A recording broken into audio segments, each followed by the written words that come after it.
네, 오늘 수업은 어제 이어서 할 건데 기타 당겨자산입니다. 그 어제 출장비 했거든요, 저번 시간에. 근데 그 선생님이 하나 지적해 주셔서 고쳤는데 그것부터 하겠습니다. 그 제가 블로그에 답 올리잖아요. 제가 틀린 것도 있으니 좀 제보를 해주시면 감사하겠습니다. 수업하고 그날 리뷰를 하긴 하는데 제가 놓치는 것도 있으니까 말씀해 주시면 감사하겠습니다. 그렇게 고친 거 되게 많거든요. 어제 출장비를 했었는데 70번 이쪽 11페이지에 70번 문제. 네, 요것도 출장비인데요.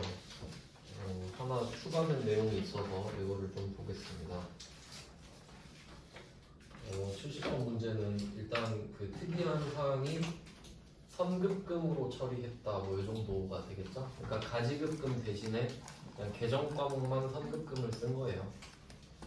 그리고 또 특이한 내용은 원래 출장을 한두 명 가는 거 아니니까 그 가지급금 주면서 거래처를 그 직원 이름으로 쓰는 거죠. 임직원 이름을. 근데 이 문제에서는 거래처를 생략한다 뭐 이 정도 돼 있고요. 그리고 통계를 해보면 일단 50만 원이거든요. 그럼 이게 줬을 때 현금 50만 원 그리고 선급금으로 그냥 처리했다는 겁니다. 가지급금 개념인데도.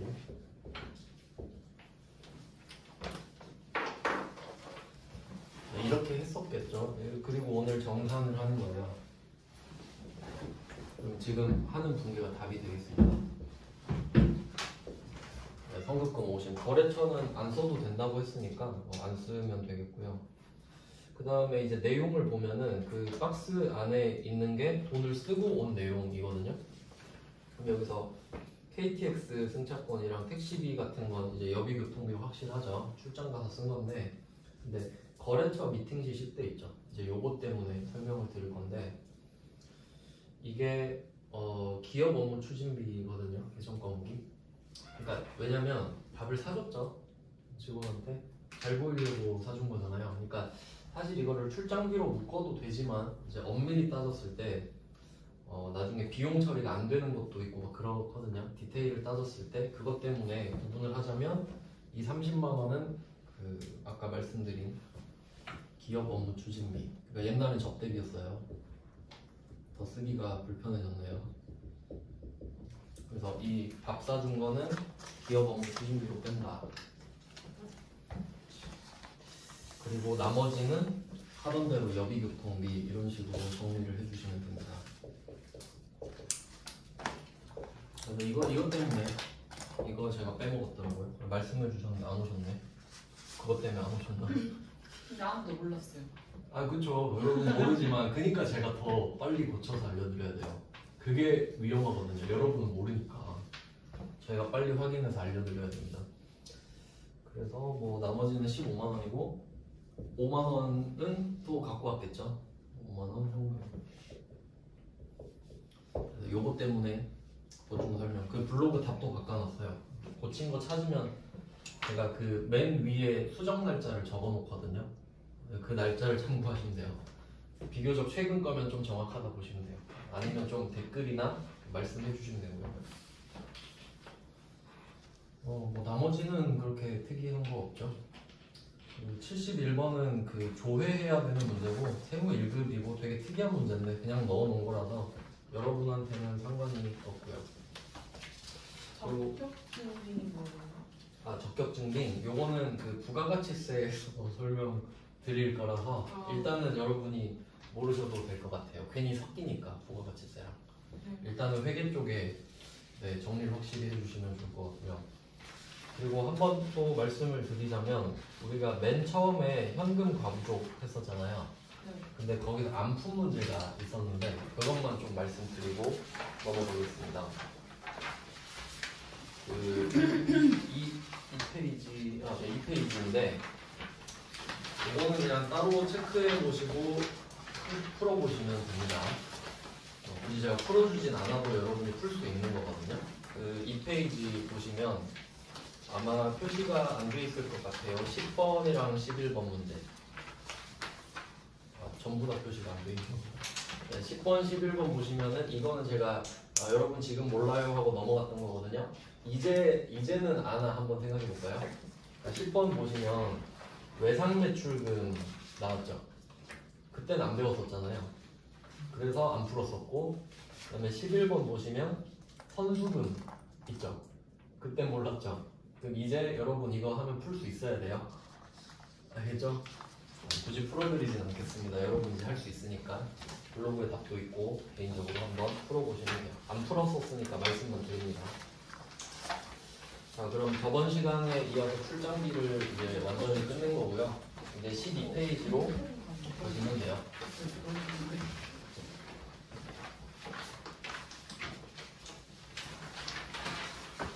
네, 12페이지입니다. 이번에 되게 중요한 거 배울 겁니다. 중요한 거. 뭐 배울 거냐면요. 그 72번 문제 보시면 12페이지 72번에 딱 한번 문제 읽어보실래요? 어떤 게 딱 눈에 띄나 뭐가 중요할 것 같다. 한번 생각해 보세요. 바로 그겁니다. 원천징수예요. 원천징수가 딱 봐도 중요해 보이지 않나요? 그 원천징수 중요하죠. 그거를 할 겁니다.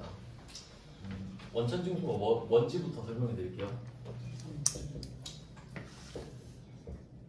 자, 뭐 A랑 B 이렇게 설명을 해드릴게요. 자, A가 회사라고 해보고요. A라는 회사가 있어요. 네, 이 회사의 단위는 임직원 있겠죠. 임직원. 네, 이런 상황이에요. 갑과 을이죠. 보통 계약서 쓸 때. 그럼 이때 회사가 임직원한테 월급 주잖아요. 월급. 그럼 이제 회사는 법인세법으로 처리를 하는데 뭐 용어만 해보면 이 법인세법을 여러분은 모르셔도 되는데 그냥 정확한 명칭으로 하면 회사라는 법인이 직원한테 월급을 주면요 이게 돈을 쓴 거잖아요. 그러면 그만큼은 돈을 번 게 아니니까 이제 세금을 덜 내게 되거든요. 비용 같은 느낌으로. 근데 이 법인세법에서는 비용이라고 안 하고 손금이라고 그래요. 쓴 돈을. 입금, 송금. 근데 이건 모르셔도 돼요. 그럼 이 월급을 줄 때 손금 처리가 돼요. 그럼 이만큼 세금을 덜 내겠죠. 그럼 이 임직원은 개인이잖아요. 그럼 이 사람은 소득이 생기는 거죠. 그럼 소득세법이에요. 여기는 소득세법 중에도 정확히 따지면 근로소득. 일을 하고 받은 거니까 이렇게 됩니다. 그럼 이 사람은 세금을 내야겠네 이제. 네, 이 근로소득이 생겼으니까 소득세법의 영향으로 세금을 내는 겁니다. 자, 이런 상황인 건 아시겠죠? 근데 생각해 보세요. 여러분 다 세법 아세요? 거의 그러니까 세법을 전공하는 사람도 잘 모르는데 임직원이 이제 세법을 안다고 생각하기에는 무리가 좀 있죠. 그러면 이 상황을 국세청이 지켜보는 거예요. 위에서 국세청이 이걸 보는 거예요. 왜냐면 이 사람들 소득 생겼죠? 세금을 걷고 싶을 거 아니에요. 근데 불안한 거야. 왜냐면 극단적인 예를 들어볼게요. 회사가 임직원한테 돈을 줬는데 이 사람이 신용불량자예요. 그래서 통장에 돈이 꽂히면 다 털리는 거야 그냥. 뭐 그럴 수도 있지. 그냥 극단적으로 원래 법으로 보호되는 금액이 있습니다만 만약에 회사가 임직원한테 300을 줬어요. 근데 300이 바로 나가는 거예요 통장에서. 그럼 국세청 기분 어때요? 안 좋죠. 나 그거 세금 걷어야 되는데? 이렇게 되는 거죠. 그러면 이런 위험한 상황이 도사리고 있으면 국세청이 마음이 안 좋잖아요. 안전빵으로 세금을 걷고 싶은데. 그러면 회사한테 가서 말해요. 가서 말해. 야, 쟤 임직원 세법 몰라. 모른다고 그냥 쳐야 돼. 너는 세법 아는 직원을 뽑으면 되잖아. 이렇게 말을 해요. 그럼 법인세법 아는 사람 뽑고 소득세법 아는 사람 뽑으면 되죠. 회사는 월급 주면 되니까. 그래서 월급을 주기 전에 세금을 먼저 계산하라고 해버려요. 그럼 만약에 이 사람 300 줘야 되면 대충 근사치로 할게요. 금액은 그냥 뭐 한 4, 50 세금을 내야 된다 합시다. 그러면 이 회사가 임직원한테 300을 주려다가 계산을 딱 해봐요. 이 사람 300 받으면 어차피 50 내야 되네. 그러면 50을 빼고 줘버려. 50을 차감하고 주는 거예요. 그러면 이 사람은 250은 먹겠죠. 그러니까 원래는 300인데 250이 통장에 꽂히죠. 여러분 1 해보셨으면 이거 아실 텐데 300이 세전, 250이 세후잖아요. 절대 일치할 수가 없죠, 세금 때문에. 그러면 국세청이 이걸 시켰잖아요. 그럼 회사는 50을 갖고 있죠. 그리고 어떻게 하겠어요? 여기로 보내줘 50을. 개꿀이죠? 그럼 앉아있으면 돈이 계속 들어와. 그럼 이건 회사들을 세무 공무원처럼 쓰는 거죠 지금. 이게 원천 징수예요. 그러니까 원천에서 징수해버린다고 하해.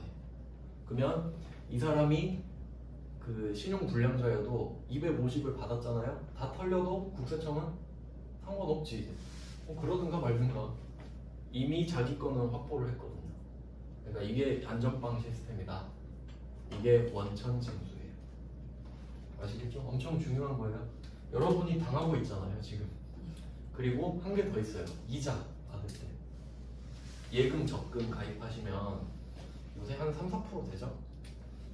그럼 뭐 이자 금리 뭐 4% 써있다 이렇게 해볼게요. 그럼 만약에 여러분 1억 넣었어요. 1억. 그 예금을 1억을 가입했다는 소리는 내가 1년 동안 1억을 너한테 빌려준다는 소리예요. 그냥 빌려주는 거예요. 그래서 이자 받는 거거든요. 그러면 여러분은 얼마를 받을 걸로 예상이 되시나요? 400만 원이죠? 400이 다 들어오나? 원천 징수 나가지. 국세청이 보고 있다니까요. 너 꽁돈 생겼네? 세금 내야지. 이자 소득. 근데 우리가 그걸 모르죠. 그러니까 은행한테 가서 뭐라 했겠어요? 시키는 거야. 야 15.4% 떼놔라. 그리고 나한테 줘. 그게 원천 징수. 그러니까 우리 삶에 도사리고 있는 위협이에요 이게. 근데 여러분만 모르는 거예요 그냥. 그러니까 여러분은 4%에 속으면 안 되지. 사실은 3.몇 %. 그것까지 미리 계산하실 수 있지 이걸 알면. 뭐 그런 내용이에요. 그러니까 우리가 지금은 세율까지는 모르더라도 세법을 안 배웠으니까 이런 게 있다는 거 정도는 알아야겠죠. 왜냐면 이걸 회계 처리를 해야 되니까. 그래서 정확한 회계 처리를 하려면 세법을 알아야 되는 거예요. 세금을 내는 것도 회계니까. 그럼 한번 보겠습니다. 72번. 네, 보통예금에서 이자 수익 35만 원이 발생했다. 그러니까 원래는 원금도 있겠죠? 네, 그냥 이자만 말을 해주는 거예요. 깔끔하게. 그것만 계산해봐라. 이거죠. 35만 원이 발생해서 원천징수세액 53,900원 지방소득세 포함이죠. 이걸 좀 자세히 알려드릴게요. 여러분도 이자 생길 수 있잖아요. 이자 수익은 14%입니다. 원천징수세율이. 근데 이거는 국가가 갖고 가요. 근데 여러분은 소속이 두 개죠? 대한민국 국민, 광주광역시민. 그럼 광주가 뭐라 그래요? 나도 줘 이러겠죠? 1.4%를 나도 갖고 가겠다. 지방세. 그래서 여러분은 15.4%를 털리는 겁니다. 아시겠죠? 그래서 이 53,900원이 어떻게 나오겠어요? 35만 원 곱하기 15.4%예요. 진짜예요? 맞겠지? 아 설마 안 맞겠어요? 아 맞아요. 15.4%. 왜? 지방세 포함이라 돼 있으니까. 네, 이거 팩트죠? 여러분 진짜 이렇게 된다고요. 35만 원이 다 들어오는 게 아니라고. 자, 상황은 이해하셨으니까 이제 분배를 해볼게요.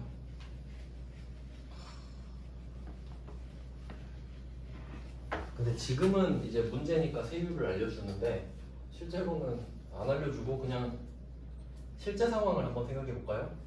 그냥 여러분 통장에는 29만 6,100원이 꽂혀요. 그게 끝이에요. 그럼 누가 와가지고 너 원래 이자 35만 원이야 이렇게 알려주나요? 그게 아니고 그냥 통장에 29만 6,100원이 꽂혀 있는 거예요.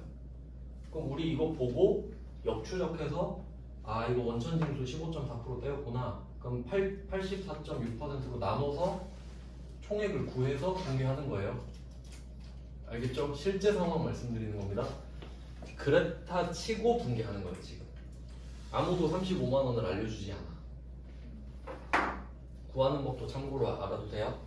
그러니까 29만 6,100원 나누기 84.6% 하면 100% 금액이 나오겠죠. 그렇게 35만 원을 구해내셔야 된다고 실제로는. 그렇게 알았다 치고 여러분은 이자 수익을 일단 인식을 했다고 합시다. 총액. 그럼 이자라는 거는 원금에서 더 플러스 알파가 된 거죠. 그러니까 이자라는 개념 자체가 순자산의 증가가 돼요. 그러니까 수익이죠. 순자산의 증가한 부분이니까.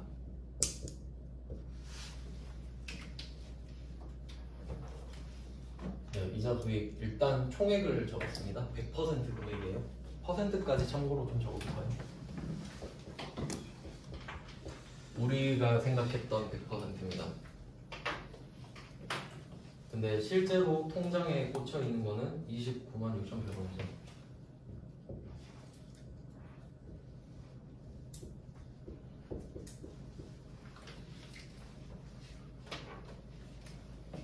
자산입니다.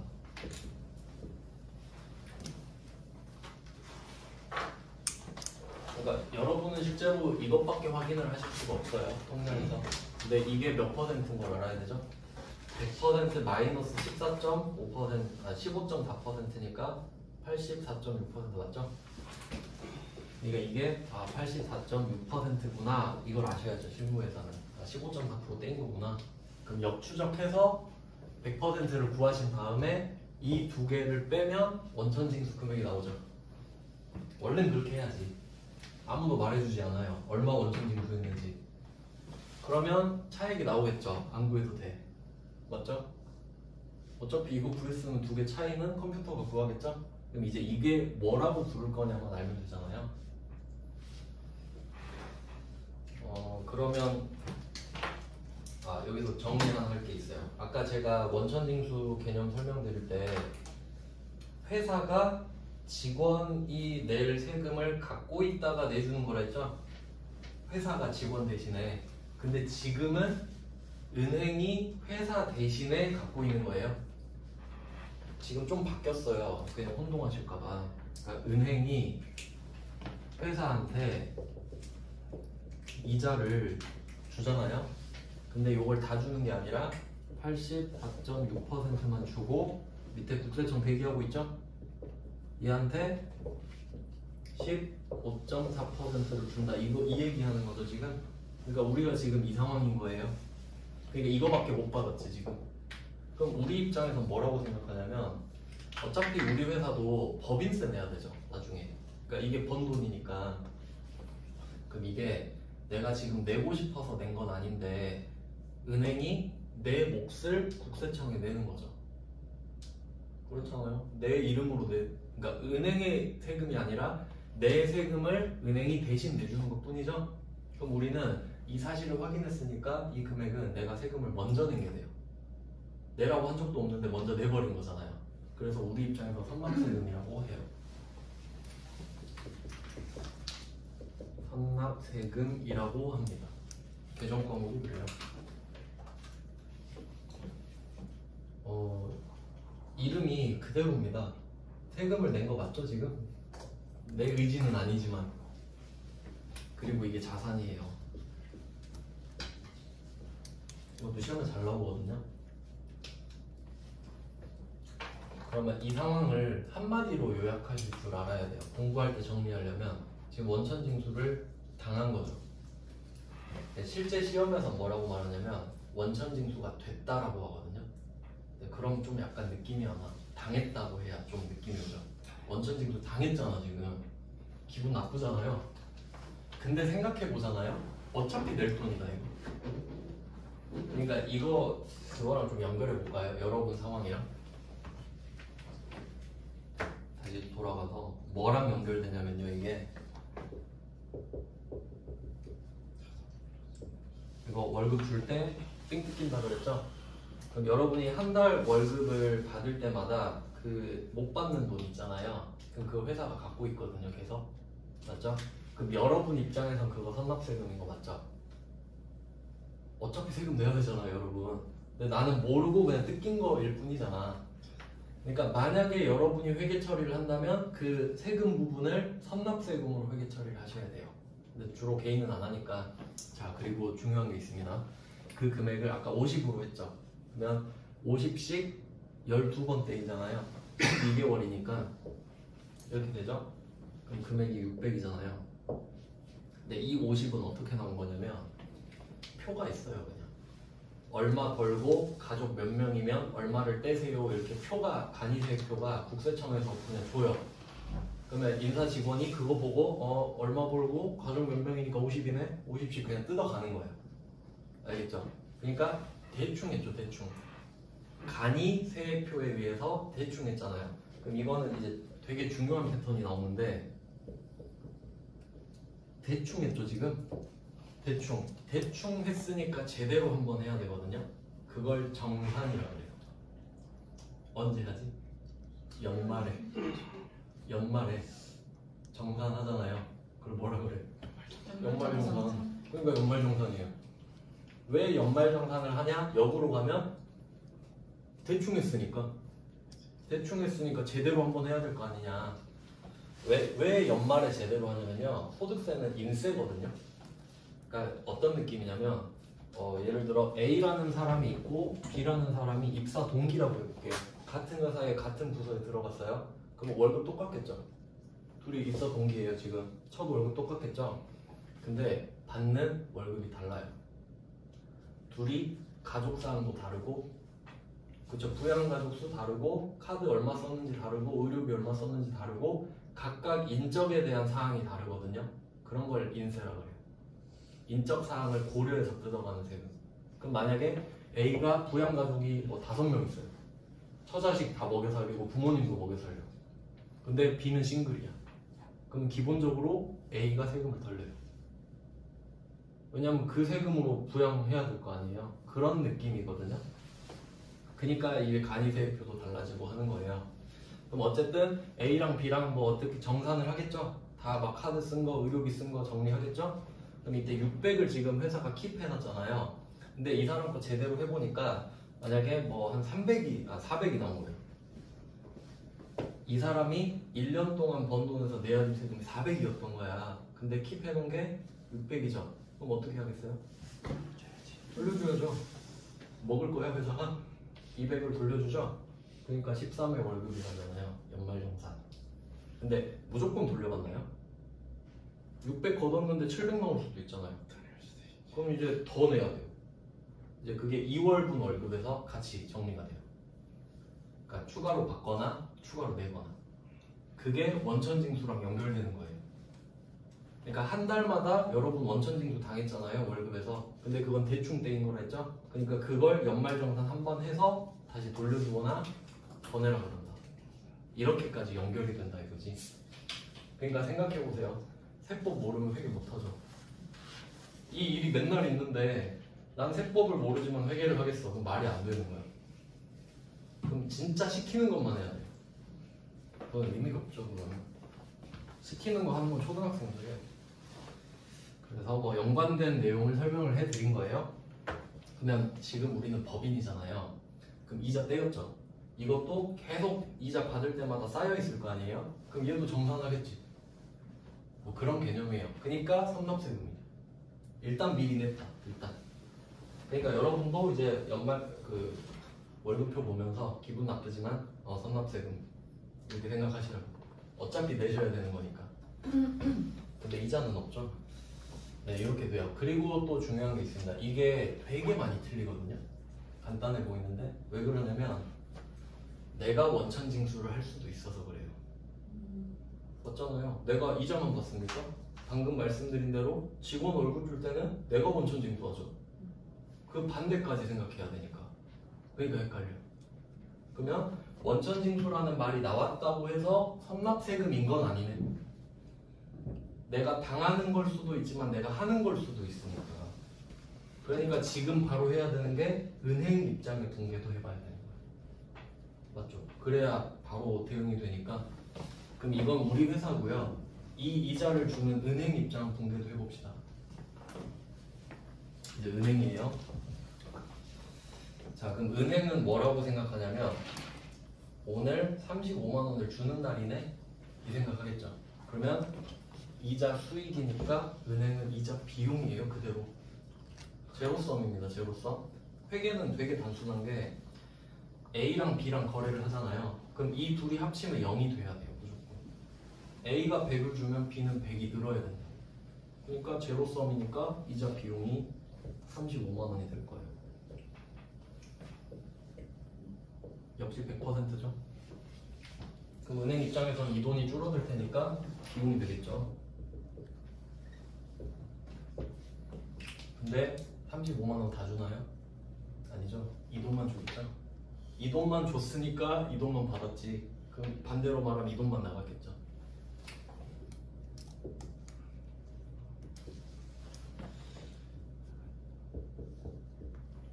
이렇게 될 거예요. 딱 대응하면.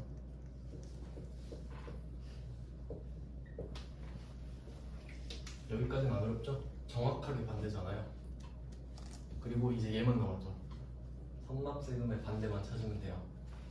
그럼 은행 입장에 생각해 볼게요. 이 금액이 뭐 53,900원 이거를 갖고 있죠 지금. 갖고 있어요 지금. 근데 만약에 내가 이 53,900원을 갖고 있다가 내야 되는 돈이잖아요. 근데 깜빡하고 이걸로 치킨 사 먹었어요. 53,900원으로. 그럼 그걸로 끝인가요? 그래도 나는 53,900원을 국세청에 내야 되죠. 그럼 이건 부채예요. 의무잖아, 의무. 남의 돈을 갖고 있는 거잖아요, 지금.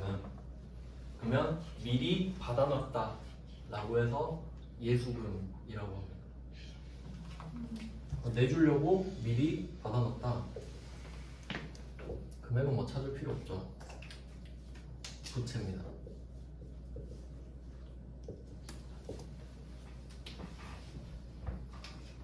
아까 뭐 그림으로 설명을 드린 이유가 이걸 이해하시라고. 그럼 뭐 때문에 틀리는지 아시겠어요? 이 두 개를 외워서 틀리는 거예요. 근데 정확히 외우면 안 틀리는데 애매하게 외우니까 틀리는 거죠. 그러니까 이 은행 입장에서는 내주려고 미리 받았다. 그러니까 예수금이 다음에 또 나오거든요. 부가가치세 배울 때도. 그래서 이 예수금은 꼭 이렇게 기억하세요. 남의 돈을 잠깐 맡아줄 때. 내 돈 아니에요 이거. 남의 돈을 맡아줄 때. 그리고 이 부채의 대상은 정해졌어요. 국세청으로. 부가가치세 때도 배워요. 그러니까 원래 그 부채는 거래처 썼죠 우리. 왜냐면 누구한테 줘야 될 돈 이러잖아요. 근데 얘는 거래처를 굳이 안 쓰는 이유가 거래처가 관할세무서정이거든요. 관할세무서정은 하나밖에 없어. 굳이 쓸 이유가 없죠. 이건 어차피 세무서에 낼 거니까. 뭐 그런 내용이에요. 물론 뭐 광주도 있고 한데, 근데 엄밀히 따지면 구분합니다. 그러니까 우리가 회계 1급 배우잖아요 지금. 네, 두 단계 위에 전산세무 1급 하면은 14%는 부채 예수금에서 세무서, 저기 광주세무서 하고, 그리고 나머지 또 1.4% 있죠. 그건 또 예수금에서 거래처를 광주광역시 이렇게 해요. 실제로 그렇게 하니까. 근데 지금 그렇게 하면 여러분 바로 광탈이잖아요. 그러니까 일단 묶어서 우리가 낼 세금이다 그냥 그 정도만. 두 개 헷갈리시면 안 돼요. 뜯겼지만 자산이다 이 느낌 받으셔요. 뜯겼지만 어차피 내가 낼 거니까 그래 고마워 이렇게 생각하셔야 된다고. 근데 이거는 반대로 내가 걷고 있지만 괜히 짜증나잖아요. 귀찮잖아요. 부채. 국세청한테 내서 이런 느낌을 받으셔야 돼요. 네, 이게 가장 기본이 되고 정말 많이 틀리는 문제입니다. 네, 이제 다음 문제도 한번 볼까요? 여러분은 72번 정도를 대비하시면 되고요, 문제. 근데 실제로는 어떻게 되겠어요? 73번이에요, 실제로. 이걸 보내준다고요? 그럼 여러분 이거 보고 어떻게 하면 안 되잖아요. 그럼 판단해야지 빨리. 세율 14% 보셨죠? 그럼 여기서 법인세랑 지방소득세 딱 보이잖아요. 그럼 참고로 좀 써놓으실래요? 법인세 5,880원 밑에 14%. 14%. 그 다음에 지방소득세 580원 있죠? 요거는 1.4%겠죠. 그 다음에 개 있죠, 오른쪽에 개. 이건 15.4%겠죠. 네, 이제 끝났습니다. 그럼 문제 어떻게 푸냐? 금액만 이 왁구에 넣으시면 되죠. 어떻게 넣어야겠어요? 42,000원 이자 수익 넣고 그 다음에 합쳐서 6,460만 원이 선납세금으로 들어가겠죠? 그리고 나머지 금액만 들어올 거 아니에요? 그렇게 하시면 돼요. 그러니까 이거는 세무 이금 문제긴 한데 금액 한번 확인해 볼게요. 네 맞아요. 6,468원 나오는데 그 원 미만은 절사라서 이렇게 되거든요. 그럼 여기서 포인트는 여러분 통장에 42,000원이 입금된 게 아니죠? 이게 100%죠. 그럼 42,000원 밑에는 100%라고 써놓으시면 되겠네. 이렇게는 안 나오지만 실무에서는 아 이런 걸 내가 받아보면서 적는 거구나. 그러니까 회계원이 필요하겠죠? 아니 72번처럼 누가 말해주면 회계원이 왜 필요하겠어요? 뭐 보고 쓰면 되지. 근데 73번이 팩트다. 이건 참고하세요. 그 다음은 74번으로 가보겠습니다. 좀 엄밀히 따지면요 72번은 제가 설명해 주려고 72번을 넣은 거고 근데 74번이 사실은 여러분이 진짜 하셔야 되는 거예요. 74번 맨날 이렇게 속여서 죄송해요. 그러니까 그래서 그래. 방금 딱 그 생각했는데 나 내가 웃기게 읽은 줄 알았어. 아니 이렇게까지 안 하면 알려드릴 수가 없어서 그래요. 죄송해요. 그럼 이제 비교를 해봅시다. 왜 이렇게 빌드업을 자꾸 하는지. 이게 그 72번이잖아요. 얘를 냅두고 74번 한번 해볼게요. 왜 제가 빌드업 하는지. 왜 그러냐면 74번에 정기예금이라고 되어 있죠. 그럼 여러분이 지금 예금을 가입한 거예요. 회사 돈으로.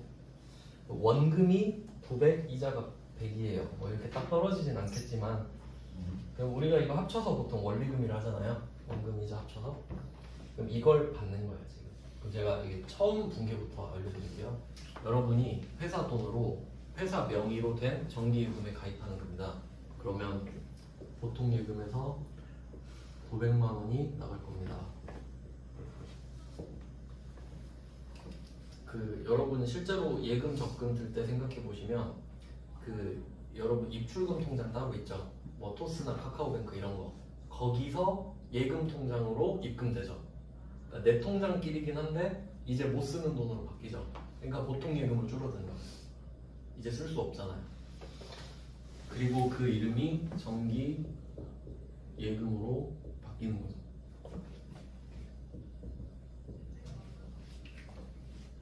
참고로 말씀드리면 지금 기간이 1년도 안 돼요. 9개월 정도 되거든요. 9개월도 안 되는데 보통 예금은 분류할 때 현금으로 분류해요.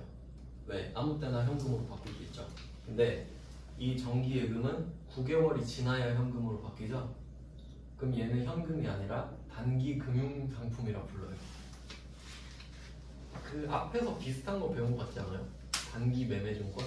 걔랑 비슷한 거예요. 왜냐면 빨리 돈으로 바뀌긴 하는데 현금은 아니거든요. 약간 그런 느낌이 있어요. 좀 쉬세요, 저기는. 네, 풀어야 돼. 네, 그러면 이렇게 해서 입금한 거예요. 그럼 이제 약속을 한 이유가 이건 자산 바꾸기밖에 안 돼요. 자, 그리고 이제 9개월을 기다렸어요. 이제 다시 입출금 통장에 돈이 들어오겠죠. 자, 이제 생각해 보세요. 정기예금 이거 900 원금이죠? 이건 없어지죠, 이제. 이제 우리 예금 없어진 거잖아요. 자, 그리고 한번 생각해 보세요. 원금 900을 맡겼다가 원금 900을 받는 건 당연한 일이죠. 그럼 이거 여러분이 번 돈이에요. 여기에 세금 떼면 기분 좋겠어요? 900을 넣었는데 900을 받았어. 너 15.4% 내놔. 이러면 아무도 가입 안 하죠. 원금은 소득이 아니에요. 떡이야, 떡. 그냥 맡겼다가 돌려받는 거. 근데 우리는 거기에 고물이 묻은 걸 먹는 거죠. 뭐 비유하자면 그 떡이 커야 고물이 많이 묻잖아요. 그러면 이때 내가 받는 돈이 얼마냐 했을 때 900 플러스 100이죠? 900 플러스 100. 아니, 이렇게 하면 헷갈리겠다. 원금은 900, 이자는 100이죠. 이거부터 할게요. 대변부터. 이자 수익 100 이렇게 써볼게요. 자, 여기까지는 일단 이해되시나요?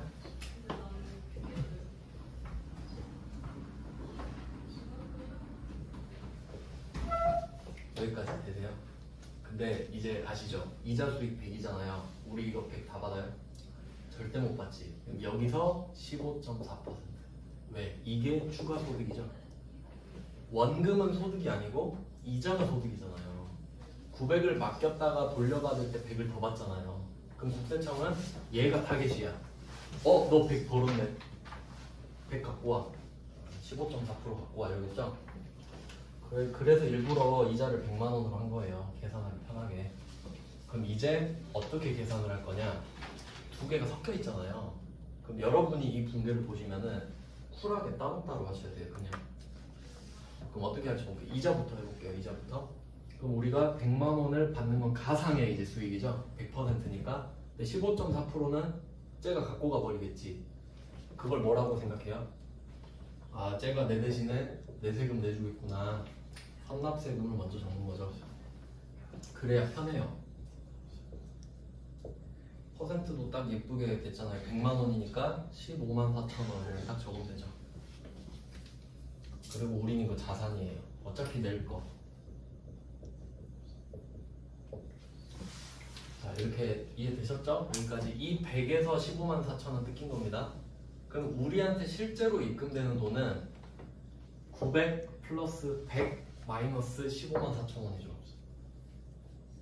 맞죠? 900은 여러분 당연히 받아야 되고 맡겼던 거니까 돌려받고 100을 받을까 했었는데 100 중에 15만 4천 원은 안 주죠. 그러니까 받는 돈이 900 플러스 100에서 15만 4천 원을 뜯긴 거가 들어올 거라고. 맞아요? 그럼 나머지 금액 계산 안 해도 되네?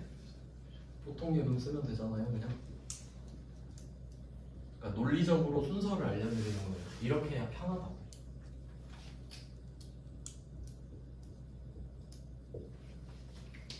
이걸 기본으로 삼으셔야 돼요, 이 문제를. 당연하지 않아요? 그럼 이제 생각해보세요. 이럴 일이 잘 없을 거 아니에요. 물론 이자만 따로 받을 때도 있어요. 채권 같은 거 샀을 때나 아니면 중간 이자 받을 때. 그러니까 이거는 이자만 받을 때고 얘는 원금이랑 이자 같이 받을 때잖아요. 그러니까 둘 다 당연히 대비하셔야 되는데 밑에 거 할 줄 알면 위에 것도 할 줄 알겠죠, 당연히. 그러니까 이게 기본 문제로 삼으셔야 된다는 거지. 그래서 제가 조금씩 속이면서 하는 거예요. 네, 그래서 72번이랑 74번 이게 기본 문제다. 이렇게 보세요. 네, 이렇게 하면 뭐 원천징수는 이 정도. 그러면 72, 73, 74는 대충 뭐 주제 정하자면 저는 이거를 피원천징수라고 하거든요. 그 당하다 할 때 피자 쓰잖아. 피해자 할 때 원천징수 당했다는 느낌을 좀 강하게 받으려고 피원천징수 당했다. 그래서 선납세금이 나옵니다. 네, 그 다음은 이제 75번 주제가 좀 바뀌는데 법인세 나오죠. 그러니까 이게 문제인 거예요. 세법을 모르는 회계를 못해. 그래서 계속 부가세 나오고 소득세 나오고 법인세 나오고 이러니까. 그러니까 법인세를 그냥 대략 알려드릴게요. 대략.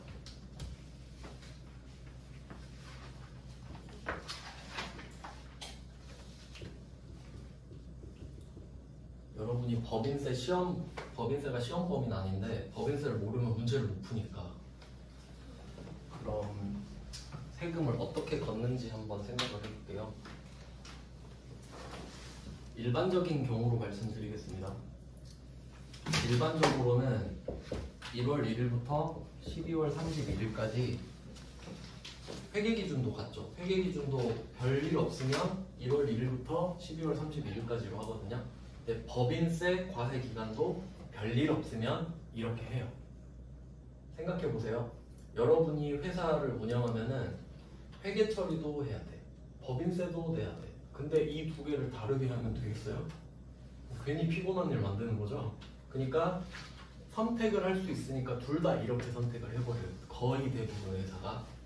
뭐 이거는 이견 없으시죠? 그냥 뭐 그렇구나 하시면 되는데. 그럼 이거는 1월 1일부터 12월 31일까지 법인세는 어떻게 걷냐면요. 만약에 여러분이 1월 1일에 그 뭐 자산이 뭐 10억 있었어요. 이때 10억. 그리고 12월 31일에 해보니까 11억이 된 거예요. 그럼 얼마 늘었어요? 1억. 그럼 그냥 1억에 세금 때려요. 어떤 명분으로 벌었든 상관없어요. 법인세는. 도둑질을 했든 뭐 작물을 팔았든 너 1억 늘었네? 그럼 1억에 대한 세금 내. 엄청 간단하죠? 그 정도만 아시면 돼요, 여러분. 그냥. 그래서 이거를 고급 용어로 순자산 증가설이라 해요. 너 1억 늘었네? 1억에 과세할게. 뭐 그런 식이에요. 얼마 세금 계산하세요 이런 건 안 나오니까. 그러면 방금 말씀드렸던 대로 기준이 1월 1일부터 12월 31일까지죠. 그러면 이때 12월 31일에 세금 내 하면 낼 수 있겠어요? 이제 파악이 됐는데 이제 12월 31일 딱 장부 정리하니까 이제 1억 늘었네? 근데 야 빨리 세금 내. 못 내죠? 그러니까 시간을 줘요. 그게 다음 연도 1월 1일부터 3월 31일입니다. 참고사항이에요. 여러분한테 누가 외우라고는 안 합니다.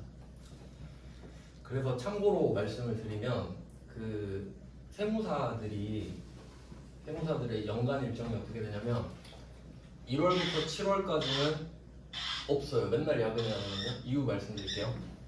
1월에 부가가치세 신고해야 돼요. 1월 25일까지. 그리고 1, 2, 3에 법인세 신고 걸려있죠. 그리고 4월에 또 부가가치세 신고가 있어요. 그리고 5월에는 소득세 신고가 있어요. 그리고 성실신고자는 5월, 6월이에요. 그리고 7월에는 부가세 신고가 또 있어요. 그러니까 저는 이제 세무사가 되면 1월부터 7월은 없어요. 1월에 딱 눈 떴는데 정신 차려보면 8월이야. 이제 휴가 가야겠다 이런 거예요. 근데 확실한 건 8월부터 12월은 널널해. 그게 확실한 거예요. 물론 내가 전공하는 세금에 따라 좀 다르겠지만. 그러니까 법 때문에 그런 거죠. 정해진 거예요. 그 1, 2, 3이 바쁜 이유. 부가세랑 법인세 때문에. 알고 계시면 아는 척 할 수 있죠. 나중에 세무사 친구 생기면 요새 바쁘네? 바쁘겠네? 그냥 아는 척 하는 거지 뭐 그냥. 이렇게 돼요. 그러면 우리는 1월부터 3월까지 법인세 내면 되죠? 근데 생각해보세요. 회계는 언제 보고서 작성하지? 12월 31일에 하잖아요. 그럼 이때 회사가 쓴 돈 중에 법인세도 포함되죠. 그럼 법인세 비용이라는 비용을 12월 31일에 만들어야 돼요. 근데 실제 세금은 언제 내요? 1월 3월. 비대칭이죠. 안 맞죠? 근데 어쩔 수 없잖아. 법인세를 내고 남은 돈이 당기순이익인데. 그렇죠? 그래서 이때 우리는 법인세 비용이라는 개정 과목을 인식해야 돼요. 차이 아시겠죠? 왜 이걸 알아야 되는 건지. 나는 내년에 내도 되는데 주주들이 물어봐. 너 법인세 얼마 내고? 그럼 뭐 어떻게 해야 될 거 아니에요? 근데 또 엄밀히 따지면요. 회계상 법인세랑 세법상, 법인세법상 법인세가 또 달라요. 그래서 제가 공부하는 파트에서 회계상 법인세를 법인세법으로 한 번 돌린 다음에 다시 회계로 또 돌리는 걸 전해요. 2번 해요, 2번. 근데 여러분은 그런갑다만 아시고 차이 아시겠죠? 제가 뭘 말하고 싶은 건지는. 그럼 이 말은 뭐냐면 여러분은 12월 31일이 되기 전에는 법인세에 관심이 없단 소리예요. 알 필요 없잖아. 이때 되면 법인세 한번 구해볼까? 이런 느낌이면 되죠.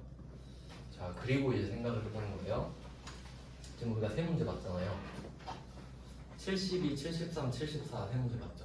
근데 날짜 한번 보세요. 날짜가 9월 30일, 3월 31일, 9월 16일 이렇게 돼 있죠. 그러면 우리가 이자를 받을 때마다 선납세금이 쌓이고 있겠죠. 은행들이 대신 내줬을 거 아니에요. 그럼 이때 우리가 법인세 총 얼마 나오는지 관심이 있다 없다? 없어. 그냥 웃겼네. 끝. 관심 없다고요. 그 느낌이거든요. 그 다음에 지금 75번 보면 8월 25일 돼 있죠. 이 날짜는 뭐냐면 1년 동안 3개월 주는 거예요. 근데 엄밀히 따지면 중간에 한번 끊어요. 6개월치 번 돈을 한번 내지 그래? 이렇게 푸시를 넣어요. 한번 받고 싶다는 거죠, 세금. 그러면 6개월에 대한 거를 2개월을 또 줍니다. 7월 1일부터 8월 30일. 그러니까 6개월치에 대한 거를 2개월 동안 신고 납부하라 그러고요. 계산해서. 그리고 다시 1년치를 계산해서 3개월 주거든요. 그럼 뭔가 좀 이상하지 않아요? 냈는데 왜 또 계산해? 그러면 낸 걸 빼줘요 다시. 1년치 계산해서 냈던 걸 빼는 거야. 그럼 그때 우리 원천징수 당했던 이자 있죠? 그것도 같이 뺀다고. 계산할 때. 그러니까 선납세금을 계속 쌓아놔요. 1년 동안 계속 쌓아놓다가 12월 31일 때 계산해볼까 하면 그때 다 빼는 거지. 이건 냈던 거니까 안 내 하고 차감하는 거예요. 그러니까 계속 쌓아두는 거예요, 선납세금을. 자, 그러면 이제 상황을 대충 이해했으니까 8월 25일에 중간 예납세액 한 번 낸 거 아시겠죠? 그 금액이 180이 어떻게 나왔는지 몰라도 돼. 그럼 여기서 포인트. 이 8월 25일이 중요한 게 아니고 이 날짜는 12월 31일 전이죠. 맞죠? 그럼 아직 관심 없어. 그럼 그냥 선납세금이에요. 12월 31일 전에 그냥 낸 거잖아요. 그럼 그냥 선납세금이고. 답 되게 간단하죠? 그러니까 원리가 어려운 거지 답은 되게 쉬워요. 그럼 그냥 선납세금. 그러니까 이게 어려운, 제가 이거 엄청 강조하는 이유가 내가 이자를 받으면서 뜯기는 돈 있죠. 그거랑 법인세 6개월치에서 내가 가서 직접 내는 거랑 완전 달라 보이죠. 근데 똑같은 거예요. 왜냐면 12월 31일에 내가 낼 세금을 낸 건 똑같으니까. 어차피 이것도 마일리지 아닙니까? 마일리지 계속 쌓아놓다가 12월 31일 되면은 그거 다 빼버릴 거라고. 쌓아놓다가. 그러니까 이 두 개가 완전 다른 상황인데 어차피 그게 그거구나라는 걸 이해하는 게 되게 중요해요. 왜냐면 선납세금은 이 두 개 상황밖에 없거든요. 내가 원천징수를 당하는 거랑 지금처럼 미리 내는 거랑. 그러면 1년치 낼 때는 아니겠죠? 또 다른 회계 처리를 하겠지. 그럼 대충 한번 보여드릴게요. 이것까지 하고 좀 쉬겠습니다. 두 가지 케이스가 있다고 그랬죠? 날짜는 그냥 아무거나 찍어서 이 1월부터 6월 중에 내가 원천징수를 당했어요. 이자 소득. 이자 수익이라 할게요. 정확한 명칭은 아니라. 그러면 이때 그 원천징수 당한 금액 있죠? 계정 과목이 선납세금이잖아요. 날짜는 12월 31일 전이니까 언제든 상관없어. 그때 뜯긴 거 선납세금 처리했죠? 그리고 7월부터 8월 이 사이에 중간예납 해야겠죠? 법인세 중간예납.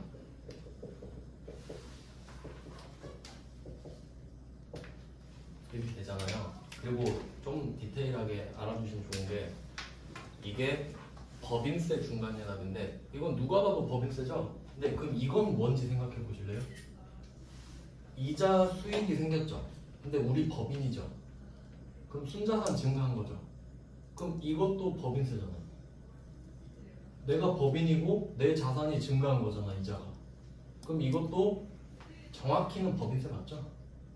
그러니까 선납세금이지. 얘랑 얘랑 똑같다는 거니까. 그래서 얘도 선납세금. 얘 둘이 합쳐지는 거 아시겠죠? 어차피 이만큼은 덜 낼 거 아니야 나중에. 그리고 이때 회계 처리를 보여드릴게요. 12월 31일 한 김에 딱 정리해버리면, 그럼 여러분이 12월 31일이 되면은 드디어 어떻게 법인세 비용을 구할 거란 말이에요. 1년치 거를. 그러니까 얘는 6개월치입니다 지금. 그럼 법인세 비용, 이거 계정 과목이에요. 이건 회계상 법인세예요 사실 정확히 말하면. 그러니까 세법상이랑 달라요. 그럼 이게 뭐 대충 뭐 한 1,000만 원이라 할게요. 이것도 지방세 포함이에요. 이렇게 우리가 결정을 냈다고 합시다. 우리가 1년 동안 벌어들인 돈에 대해서 이 1,000만 원을 내야 돼요. 이렇게 됐어요. 그리고 이때 이자를, 이것도 금액 대충 해볼게요. 뭐 선납세금 100, 뭐 500 이렇게 그냥 임의의 숫자를 넣어볼게요. 그리고 생각해보세요. 내가 1년 동안 내야 될 세금이 1,000만 원이라고 결론을 내렸어요. 지금 우리 회사는. 그럼 이건 비용이겠죠? 아, 100만 원, 1,000만 원 나가겠구나. 근데 생각해보니까 우리 낸 거 있잖아. 100만 원 이건 내가 내고 싶어서 낸 건 아니지만 은행이 내 대신에 내줬죠. 그럼 국세청은 이 기록 갖고 있겠죠. 내가 500 낸 것도 국세청이 기록 갖고 있겠죠. 그럼 내가 이걸 1000만 원을 다 냅니까? 얼마를 내야 되죠? 600 빼고 내겠지. 그럼 이때 선납세금 마일리지 쌓아놨던 거를 정리하는 거예요. 저 그때 냈는데요 하고. 그럼 국세청은 그러네 나 기록 다 있어 맞아 이렇게 되겠죠. 근데 이건 나 혼자 하는 거예요 사실. 그럼 자산이 감소하죠. 이때 써먹는 거야 이때. 자 그럼 우리는 얼마 내야 되죠? 400 내면 되잖아요. 그리고 한 개 더 포인트 있어요. 지금 400 내나요? 이때 내죠. 미지급 세금. 알고는 있는데 지금 안 받아줘요. 세금 내러 가도 안 받아준다고. 1월 2일부터 받아줄 거 아니에요. 1월 1일 쉬는 날이니까. 그럼 미지급 세금 400 요렇게 정리를 할 거란 말이에요. 12월 31일에. 어떤 흐름인지 아시겠어요? 그러니까 결론은 세법 모르면 회계를 아예 할 수가 없어요. 이것도 이자 받는 것도 세법이고 법인세 중간에 것도 세법이고 법인세 정리하는 것도 세법입니다. 대충 이런 내용이에요. 여기까지 해놓고 좀 10분 쉬고 3시 5분부터 할게요.